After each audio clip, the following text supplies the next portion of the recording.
130년 험악한 삶 10번째 마지막입니다. 야곱에서 이스라엘. 창세기 43장, 48장, 49장.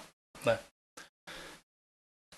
하나님 구원사에 등장하는 창세기 후반부의 주인공 4명 아시죠? 아브라함, 이삭, 야곱, 그리고 요셉. 근데 특히 야곱은 창세기 25장 딱 중간 부분에 등장해서 창세기에 끝나는 50장까지 계속됩니다. 여러분, 영화나 드라마에서 제일 끝까지 등장한 사람을 우리 누구라 그럴까요? 네. 그러면 창세기에서 끝까지 등장하는 사람은 누굴까요? 야곱도 있고 요셉도 있습니다. 그렇지만은 야곱이 주인공입니다. 믿음의 조상 아브라함은 12장에 등장해서 25장, 예수를 상징하는 이삭은 21장에 등장해서 35장까지, 형통한 삶의 주인공 요셉은 37장에 등장해서 끝까지, 야곱은 딱 중간에 등장해서 50장까지 끝까지. 자, 왜 속이는 사람 야곱이 창세기의 반 이상을 차지하는 주인공일까요? 우리의 모습과 제일 많이 닮았기 때문이 아닐까요? 질문하려고 그랬더니 대답을 줘서 나왔습니다. 누구 모습과 제일 닮았을까요? 우리 교회에서는. 네, 접니다. 고집세고. 네, 누가 제 고집에 따라오겠습니까? 하나님의 말씀 잘 안 듣고 자신의 머리를 자랑하면서 세상적인 방법으로 살아가는 모습, 살아가던 모습이 바로 제 모습입니다. 근데 오늘도 교회에 출석하는 우리 모습과 사실 너무나 비슷하기 때문입니다. 새나라에 들어갈 자격이 없는 우리를 변화시키시고 구원하시는 하나님의 역사를 대표하는 사람이 바로 야곱이에요. 야곱이 새 이름을 이스라엘이라고 받지만은 속인 자 야곱에서 하나님이 통치하신 이스라엘로 변화시키는 하나님의 끈질긴 역사를 창세기가 설명하기 때문에 주인공입니다. 자, 오늘의 주제는 야곱이 이스라엘이라는 새 이름을 받지만은 어떤 때는 야곱, 또 어떤 때는 이스라엘이라고 성경은 부르는데 왜 그럴까요? 옛 이름 야곱이라고 부르는 경우가 새 이름 이스라엘이라고 부르는 경우보다 훨씬 더 많습니다. 왜 그럴까요? 야곱이 아직 이스라엘이라고 부를 만큼 변화되지 않았기 때문이겠지만요. 자, 창세기 43장부터는 야곱을 이스라엘이라고 부르는, 본격적으로 부르는 그 사연을 우리가 오늘 살펴보겠습니다. 여러분, 이게 제가 전에 말씀드렸던 성경입니다. 이 성경이 벤 아브라함이라는 이스라엘에 사는 메시아닉 유태인이 만든 책인데요. 더 예루살렘 일러스트레이티드 바이블이라는 책입니다. 이 책은 물론 유대인이 번역을 했으니까 제일 히브리어의 원어와 가깝게 번역을 했는데다가 여러분 이제 나중에 한번 보세요. 여기 사파가 몇백 장이 그려져 있습니다. 그래서 한쪽에는 히브리어로 되어 있고 한쪽엔 영어로 되어 있고 중간중간에 사파가 있는데 제가 이따 저기다 놔두겠습니다. 제가 이걸 예루살렘에서 공수해 왔는데요. 공수해 오는데 비용이 60여 불이 들었습니다. 그래서 160몇 불이 들은 저로서는 아주 거금을 들인 성경입니다.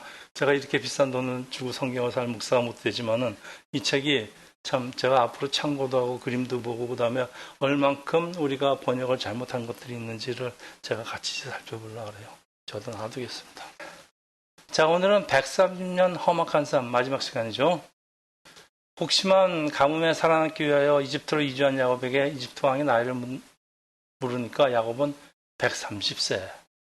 그러나 험악한 삶을 살았다고 고백하는데 이 야곱이 고백하는 험악한 삶의 의미는 무엇일 것 같아요?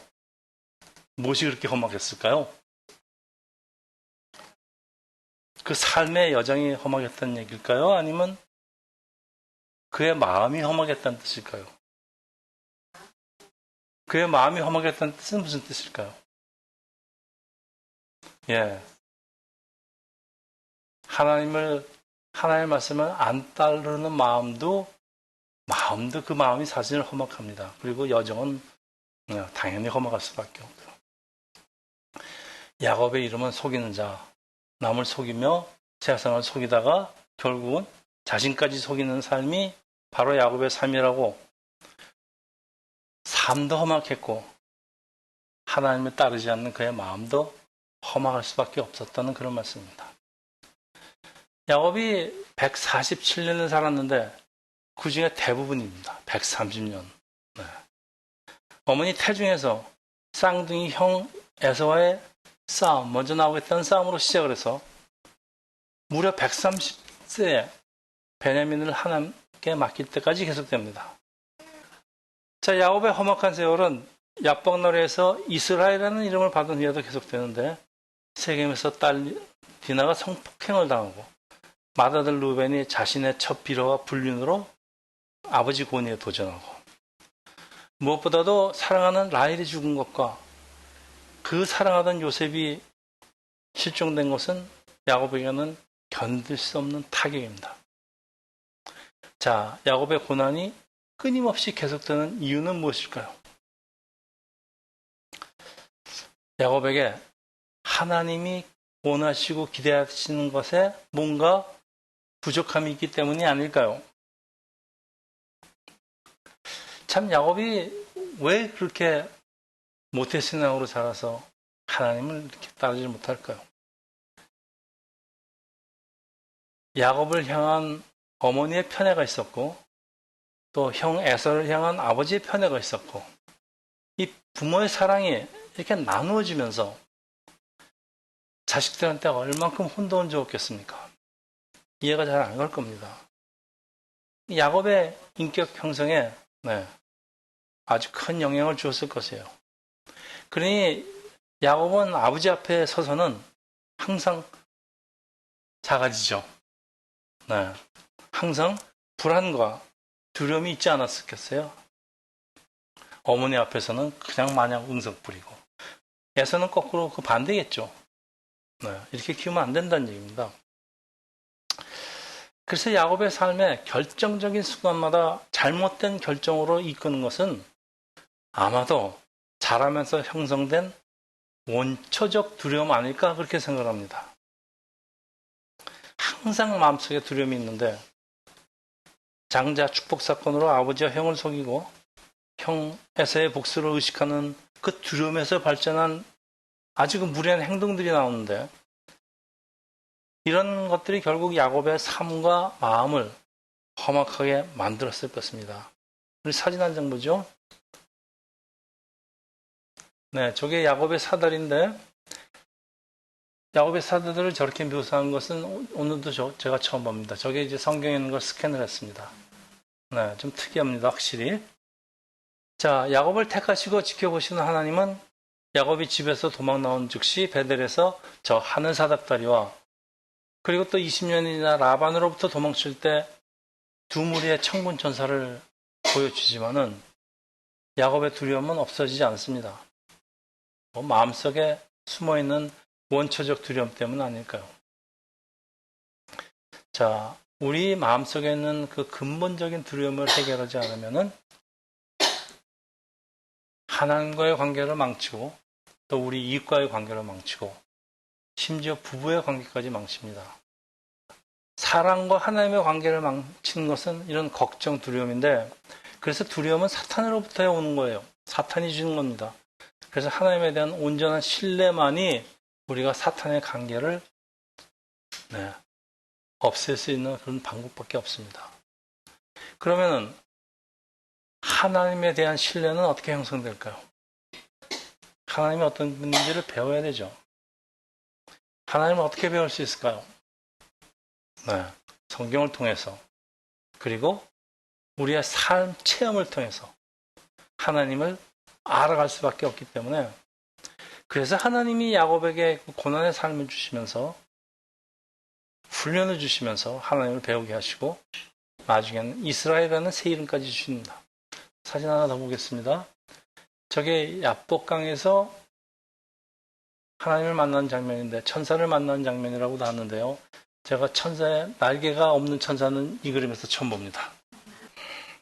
자, 하나님이 통치하는 사람이라는 새 이름을 받았는데도 불구하고 성경은 야곱을 이스라엘이라고 거의 부르지 않아요. 이름 주고선 부르지 않으면 뭐예요? 자, 속이는 자 야곱에서 하나님이 통치하는 자 이스라엘로 도대체 언제나 바뀔 수 있는 것일까요? 언제 바뀔까요? 하나님이 언제 우리를 진정한 성도, 이스라엘이라고 인정하실까요? 똑같은 질문입니다. 자, 드디어 야곱에게 그때가 오는데 야곱의 나이 130세. 네, 130년 살고 이제 죽음을 17년 남긴 때 이집트로 양식을 얻으러 간 아들이 요셉의 선한 계략에 걸려 베냐민을 이집트로 데려간다는 말에 선택의 여지가 없어진 야곱이에요. 베냐민을 하나님께 맡기는 사건이 일어나는데 이때부터 성경은 본격적으로 야곱을 이스라엘이라고 부르기 시작합니다. 제가 본문 예를 좀 드리겠습니다. 창세기 43장 13절에서 14절입니다. 야곱의 고백입니다. 내 아이로 데리고 떠나 다시 그 사람에게로 가라. 전능하신 하나님께서 그 사람 앞에서 너희에게 은혜를 베푸사 그 사람으로 너희 다른 형제와 베냐민을 돌려보내게 하시기를 원하노라. 여기 그 사람이라는 건 바로 자기 아들 요셉인데 국무총리가 된 요셉인데 야곱은 모릅니다. 그러니까 그 사람이 두렵습니다. 지금 자기 아들인데. 네, 이게 우리 사람이 이렇습니다. 자, 내가 자식을 잃게 되면 이르리라. 아주 유명한 아마 창세기에서 제일 유명한 구절 중에 하나일 겁니다. 야곱의 고백입니다. 내가 자식을 잃게 되면 이르리라. 우리 에스더가 왕을 만나러 갈 때 뭐라 그랬죠? 죽으면 죽으리라. 다니엘 세 친구가 불감으로 들어갈 때 뭐라 그랬죠? 예, 그리 아니하실지라도. 여러분, 우리 삶에요, 결정적인 순간마다 결정을 내릴 때 우리를 두렵게 합니다. 왜냐하면 미래를 모르기 때문에. 내가 하나님의 말씀을 따르다가는 까딱 잘못하면 죽는 거 아닌가 하는 두려움이 없는 사람이 세상에 어디 있습니까? 다 있습니다. 이럴 때 답은 딱 하나입니다. 내가 죽으면 죽으리라. 내가 다 잃으면 잃으리라. 이런 도전이 없으면요, 여러분 절대로 여러분 신앙은 뛰어오르지 않습니다. 여러분 결정적인 순간 같아요. 그래, 내가 마음마하지. 내가 설마 굶어 죽기까지 하냐? 이런 각오가 있어야지 여러분이 모든 걸 다 건질 수 있습니다. 자, 그래서 창세기 45장 21절, 28절 야곱의 이런 고백이 있고 난 다음에 이제 야곱 얘기가 처음 나오는데 그때 뭐라고 나오나 보세요. 이스라엘의 아들들이, 야곱이라고 안 부릅니다. 이스라엘의 아들들이 그대로 할세 요셉이 바로의 명령대로 그들에게 수레를 주고 길 양식을 주며 또 보십시오. 이스라엘이 이르되 조카도다 내 아들 요셉에게 지금까지 살아있으니 내가 죽기 전에 그를 보리라 하니라. 네. 자, 이대로 있다가는 온 식구가 굶어 죽거나 베냐민 보내서 굶어 죽거나 어차피 입반사판이에요 지금. 그러니까 놓쳐 있습니다. 근데 성경에서 처음으로 보여주는 하나님을 신뢰하는 야곱의 모습입니다. 여러분, 어려움에 닥치는데 우리에게 선택의 여지가 없다는 건 하나님의 인도하심이에요. 야곱, 원하는 것을 위해서 수단과 방법을 가리지 않지만은 또 어려운 문제가 막상 찾아오면 도망을 치는 아주 비겁한 사람입니다. 한마디로 하나님 믿는 믿음이 없는 사람이에요. 그런데 이제는 전능하신 하나님을 고백하고 하나님의 뜻에 모든 것을 맡깁니다. 처음으로 야곱이 하나님 앞에 자기가 움켜쥐고 있던 걸 포기하는 모습이에요. 그러니까 비로소 성경은 야곱의 하나님에 대한 신뢰를 선언합니다. 그가 평생을 움켜쥐고 있던 두 손을 억지로라도 다 펼 수밖에 없을 때 야곱은 이스라엘로 변하는 바로 그 순간입니다. 여러분, 우리는 도대체 이 세상을 살면서 무엇을 움켜쥐고 삽니까? 여러분, 무엇 움켜쥐고 사세요? 근데 우리 보통 사람들이 세상을 움켜쥐고 있던 우리의 두 손이 다 펴질 때면 언제일까요? 죽기 직전. 뭐 죽기 직전까지는 아니더라도 나이가 들어서 힘이 다 빠졌을 때요. 그때 돼야 사람들이 포기합니다. 너무 늦어요. 너무 늦습니다. 야곱이 130년 살고 손을 놨어요. 자, 근데 여기 분명한 사실이 있는데 야곱이 변한 건 하나님의 끈질기게 야곱을 설득하시고 인도하심의 결과지 야곱이 무엇을 잘했기 때문이 아니에요. 그런데 참 신기한 것은 그래도 하나님은 우리의 결단을 기뻐하십니다. 하나님이 다 아시고 잘했다 그러세요. 왜? 야곱이 한 건 뭡니까? 순종했죠. 야곱이 뭐에 순종했어요? 그렇죠. 바로 그겁니다. 하나님의, 우리 고상하게 설명하면은 하나님의 인도하심에 순종했어요. 근데 여러분 웃지 마세요. 어떤 사람은요, 하나님 인도하심에도 순종 안 하는 사람 참 많아요. 그렇게 가는데 안타까워 죽겠는데 순종 안 해요. 그런 사람들이 더 많습니다. 우리가 참 하나님 말씀에 순종하고 살기가 쉽지 않아요. 그렇지만은 상황이 그렇게 갔을 적에는 이게 하나님의 뜻이구나. 내가 따라야지. 이게 하나님이 이걸 기뻐하시는데 이걸 왜 기뻐하시는가 하면요. 그 사실 순종 아니에요. 그렇지만 하나님은 이걸 순종으로 쳐주세요. 결단이라고 그러겠죠. 그렇지만 이 결단을 순종으로 하나님은 인정해 주신다. 그런데 어떤 상황에서 좀처럼 순종하지 않는 사람의 대표가 바로 야곱인데 이게 바로 130년 험악한 삶이 계속된 이유예요. 그러나 이 험악한 삶은 야곱을 이스라엘로 바꾸시고 하나님의 기업을 이어받아서 하나님의 구원의 역사에 동참하시는 한 민족과 한 나라의 이름으로 바꾸시는 역사가 오늘의 역사입니다. 야곱은 참 얄미워요.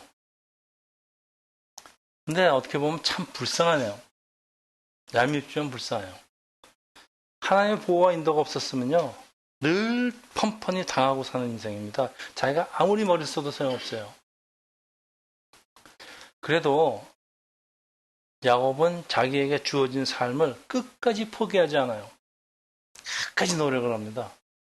인도하심이기 때문에 학자들은 야곱의 삶을 성화가 되어가는 우리의 인생을 보여준다고 합니다. 그래서 야곱이 창세기의 주인공입니다. 이런 야곱이지만은 성화가 되어가는 것을 우리에게 보여준다. 그러니까 너희도 비록 야곱 같은 삶이지만은 포기할 필요는 없다는 뜻입니다. 그래서 유대인에게는 야곱이라는 이름을 가진 사람이 많은데 나의 힘으로는 할 수 없으니까 억지로 해도 하나님께 붙드는 인생이 되기를 원하는 마음이 있기 때문이 아닐까요? 그래도 야곱이 하나님 인도하심에 어쩔 수 없이 항복하는 모습을 성경은 순종한다, 성화된다고 표현합니다. 나는 할 수 없지만은 하나님은 하십니다. 내가 할 수 없는 나를 하나님이 이스라엘로 만들어 가시는 야곱. 그래서 유대인들이 야곱이라는 이름을 많이 사용하는 거 아닐까 그런 생각이 들었습니다. 자, 여러분 야곱과 이스라엘의 근본적인 차이는 무엇일까요? 야곱은 변하지 않는 모습이죠. 이스라엘은 변한 모습이죠. 성경은 야곱이 이스라엘처럼 행동할 때는 이스라엘이라고 부르고 비열하게 행동할 때는 야곱이라고 부르는 것 같아요. 따라서 야곱이 하나님 통치 안에서 세월이 흐를수록 야곱 대신에 변화가니까 이스라엘이라고 부르는 경우가 많아지는 것이다. 그래서 성경은 야곱이 점점 성화되는 것을 보여준다. 그러다가 드디어 야곱이 베냐민을 하나님께 맡기고 이집트로 보내는 순간 성경은 야곱을 이스라엘이라고 선언하는 것이다. 그런데 과연 이것이 이스라엘이라는 새 이름이 가진 의미의 전부일까요? 죽음이 임박한 야곱 속에 아직도 변하지 않은 야곱과 변한 이스라엘이 동시에 존재한다는 말일까요? 글쎄요. 그렇다고 해도 이스라엘은 성품이 변화되고 성화된 야곱이라고 정의하는 것은 무엇인가 좀 무리가 있는 것 같아요. 그럼 우리가 이제 야곱 이야기를 마지막으로 하면서 우리가 재해석을 하려는 이 새 이름, 이스라엘의 진정한 의미는 무엇일까요? 예, 하나님 통치하는 자라는 말 외에도 이 새 이름 이스라엘이라는 뜻은 무슨 뜻을 가지고 있을까요? 아들 요셉이 병문안을 왔다는 것은 개인 야곱에 관한 일이에요. 아들들이 아버지 개인한테 왔어요. 그렇지만은 야곱이 침상에서 일어나서 요셉과 그 자식을 축복하는 것은 이스라엘이에요. 그러니까 장차 12지파를 이뤄 구원사의 주역이 되는 이스라엘 민족 지도자의 일입니다. 지금 역할이 다르기 때문에 그렇습니다. 그러면 이스라엘 이름은 단지 한 뜻만을 가지고 있는 것이 아니다 이겁니다. 그리고 이런 해석을 뒷받침하는 구절이 또 있어요. 죽음을 앞둔 야곱이 아들들에게 예언하면서 축복하는데 이 구절에도 야곱과 이스라엘이 동시에 나타나는데 49장 2절입니다. 이번에는 너희들은 모여 들어라 야곱의 아들들아 너희 아버지 이스라엘에게 들을지어다. 여기도 두 번 나오고 있습니다. 자, 여기도 마찬가지입니다. 역할이 다릅니다.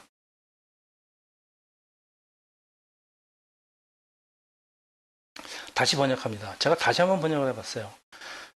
사람의 야곱의 아들인 너희들 그러나 이제는 이스라엘 12지파를 대표하는 자들아 들어라.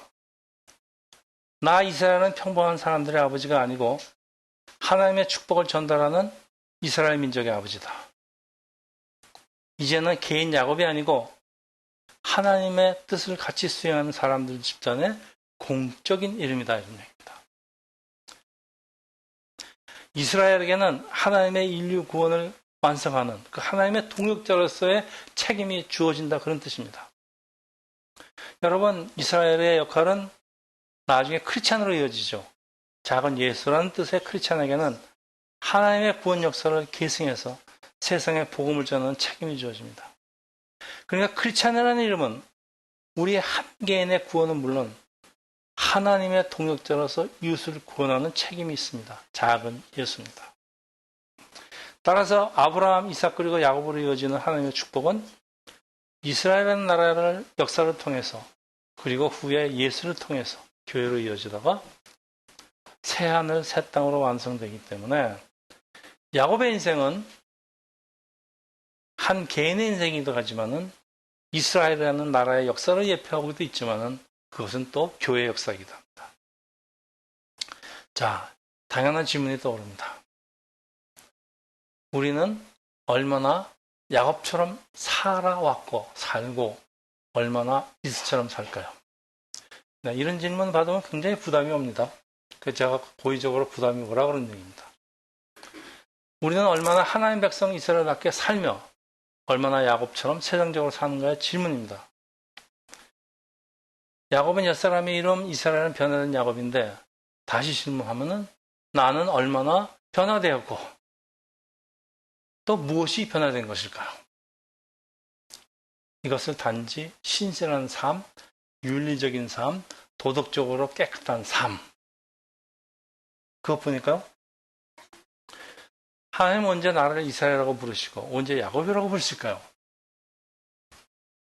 하나님이 부르시기를 기뻐하는 이스라엘이 되기 위해서 우리는 도대체 무엇을 바꿔야 될까요? 무엇이 변화되어야 할까요? 어느 목사님 말씀을 제가 소개하겠습니다. 사람은 그 인생의 조건을 바꾸기를 원하지만 하나님은 우리 인간의 조건을 바꾸기를 원하십니다. 물론 이거 우리의 성화된 모습으로 바뀌시는 걸 원해요. 그렇지만 이것보다 더 근본적인 변화가 있는데 하나님을 알고 하나님을 온전히 신뢰하는 사람으로 바뀌는 것이에요. 우리는 우리의 환경이 바뀌어지기를 원하며 기도합니다. 좀 더 좋은 환경으로. 그렇지만 하나님은 우리의 인간이 통째로 바꿔지기를 원하십니다. 영적인 이스라엘 우리 크리스찬이 세상적으로 선한 일을 하는 것보다 더 중요한 것이 있는데 우리가 끝까지 하나님의 제자가, 하나님의 백성이 되고 예수의 제자가 되는 겁니다. 이게 선한 일을 하는 것보다 더 우선해야 됩니다. 끝까지 하나님을 신뢰하고 하나님의 뜻을 우리 삶 속에서 이루어내는 것이 하나님이 원하는 것입니다. 내 뜻을 버리고 내가 죽지 않으면은 다시 말해서 하나님의 말씀에 순종하지 않으면 하나님의 뜻은 절대 우리에게 일어나지 않습니다. 그렇지 않은 하나님이 만들어주시는 인생을 사는 것이 복된 삶, 네. 우리는 우리가 마음대로 사는 게 우리의 욕심과 우리의 무엇을 이루는 것이 복된 삶이 아니고 하나님이 우리에게 만들어 주신 삶을 살며 그 안에서 그 삶 안에서 하나님의 부르심이 당연히 있겠죠. 그 부르심을 따라서 충실하게 행하며 사는 삶이 그게 축복의 삶이라는 성경은 그렇게 정의하고 있습니다. 야곱은 약속의 땅 가나안에서 죽지를 못해요. 이집트에서 죽죠. 그런데 그것이 우리 크리스천의 삶 같아요. 나의 뜻대로 하는 것이 하나도 없는 인생. 제가 제 뜻대로 하는 것이 하나도 없는 인생이었어요. 근데 이게 과연 살만한 가치가 있는 삶일까요? 그런데 야곱은 그 질문에 예스라고 그래요. 그렇다고 대답을 합니다. 왜냐하면 우리 뜻대로 되지 않는 것이 축복이에요. 그리고 그게 하나님의 인도하심이기 때문에 그렇습니다. 우리 뜻대로 됐다면 우리는 지금 어디가 있을지 모릅니다. 여러분. 여러분이 여기 있겠습니까? 그런데 하나님은 야곱 같은 우리도 변화시켜서 이스라엘은 그 이름만 아닌 우리의 삶까지 완전히 이스라엘화 하십니다. 48장 21절입니다. 이스라엘이 요셉에게 또 이르되 나는 주구나 하나님이 너희와 함께 계시니 너희를 인도하여 너희 조상의 땅으로 돌아가게 하시느니와 49장 29절입니다. 그가 그들에게 명하여 이르되 내가 내 조상들에게 돌아가리니 나를 햇사람 에브론 밭에 있는 우리 손자와 함께 장사하라. 자, 야곱은 하나님의 뜻을 구한 사람으로 이제 변화가 됐습니다. 그리고 이스라엘 후손들이 언젠가는 이집트에서 나와서 출애굽해서 약속의 땅 가나안으로 들어갈 것을 축원하면서 또 한편 자신은 죽은 후에도 언젠가 조상의 땅에 묻히기를 원합니다. 야곱의 소망이 이집트에서 세상에서 풍요하게 사는 것이 아니라 하나님이 주신 그 약속의 땅에서 하나님과 같이 하면서 부르심의 사명을 잘 감당하는 사람을 변했습니다. 이것이 변한 것입니다. 이것이 참 이스라엘의 모습이고 우리 진정한 크리스찬의 모습입니다. 자, 이제 말씀을 정리하겠습니다. 사람은 법을 만들어 법의 노예가 되고 돈을 만들어 돈의 노예가 되고 네, 맞습니다. 그 다음에 종교를 만들어 종교의 노예가 된다. 이거 좀 무서운 얘기 같아요. 그런데 우상도 종교예요. 틀린 말이 아니에요. 자, 이게 무슨 말인가 하면요. 여기 종교는 기독교가 아닙니다. 처음에 오해하지 마십시오. 이 독일의 신학자이면서 목사는 그 유명한 여러분 본 회퍼라고 들어보셨죠? 이분이 평생 강조했던 말은 기독교는 종교가 아니다. 하나님과의 만남이다.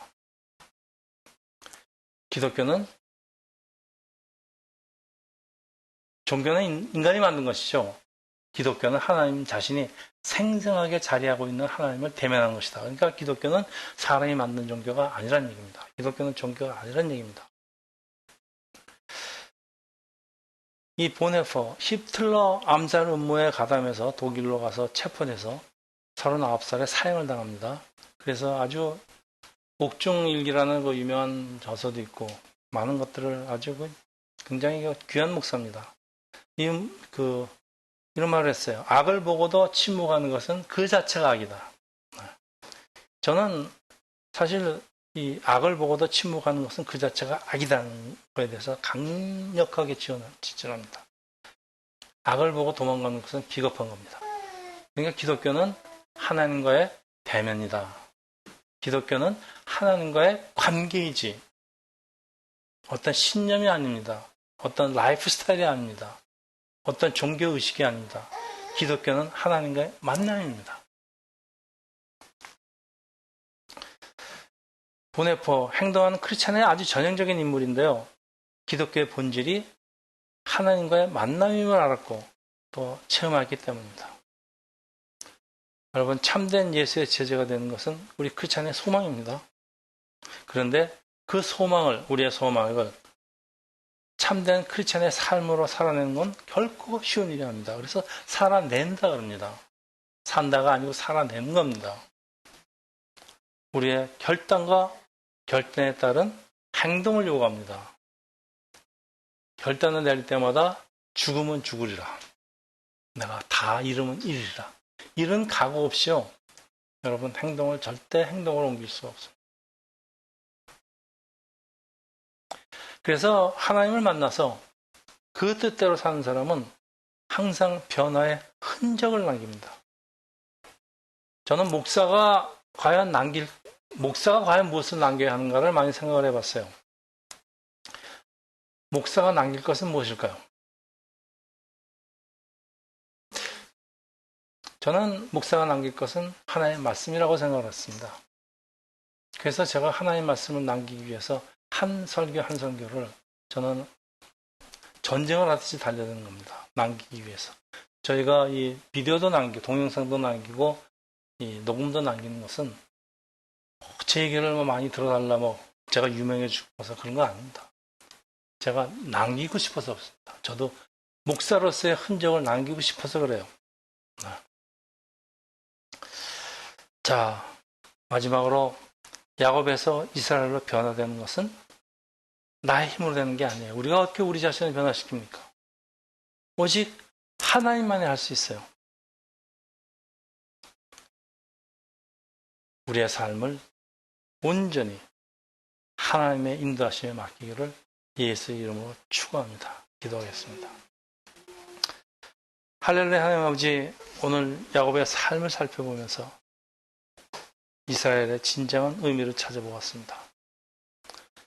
속이는 자 야곱 같은 우리의 인생을 하나님이 통치하시는 자, 하나님의 동역자로서의 이스라엘로 바꿔주시는 하나님의 은혜와 성령님의 인도를 예수 이름으로 기도합니다. 아멘.